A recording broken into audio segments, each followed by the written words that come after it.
চট্টগ্রামের আনোয়ারা উপজেলা আজ যেন নিস্তব্ধ। এক মায়ের নিতর দেহ, আর পাশে তার অবুঝ ৮ মাসের শিশুর নীরব কান্না। এই দৃশ্য কাঁদাচ্ছে সবাইকে।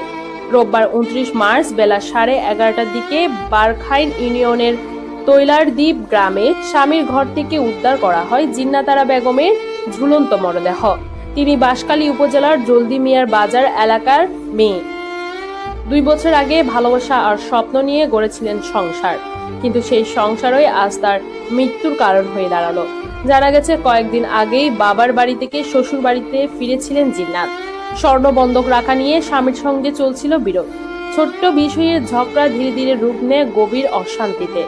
মৃত্যুর কিছুক্ষণ আগে তিনি হোয়াটসঅ্যাপে আপনজনদের কাছে পাঠিয়েছিলেন কষ্ট ভরা বার্তা, নির্যাতনের অভিযোগ, যেন শেষবারের মতো জানিয়ে গেলেন তার না বলা যন্ত্রণা। এরপর কি হলো কেউ জানে না। ঘরের দরজা ভেতর থেকে বন্ধ। আমি ফিরে এসে টিন খুলে ঢুকে দেখেন তার স্ত্রী ঝুলছে। কিন্তু প্রশ্ন রয়ে যায়, এটা কি সত্যি আত্মহত্যা নাকি দীর্ঘদিনের নির্যাতনের এক নির্মম পরিণতি? পরিবারের দাবি জিন্নাতকে হত্যা করা হয়েছে। তার মুখ আর গলায় দাগ তাদের সন্দেহকে আরো গভীর করছে। বোনের কণ্ঠে কান্না।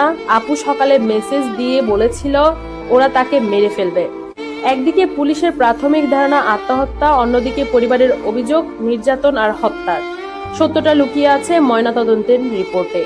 কিন্তু এরই মধ্যে সবচেয়ে বড় প্রশ্ন, ওই ৮ মাসের শিশুটি এখন কার কোলে বড় হবে? মায়ের আদর ছাড়া কিভাবে কাটবে তার পুরো জীবন?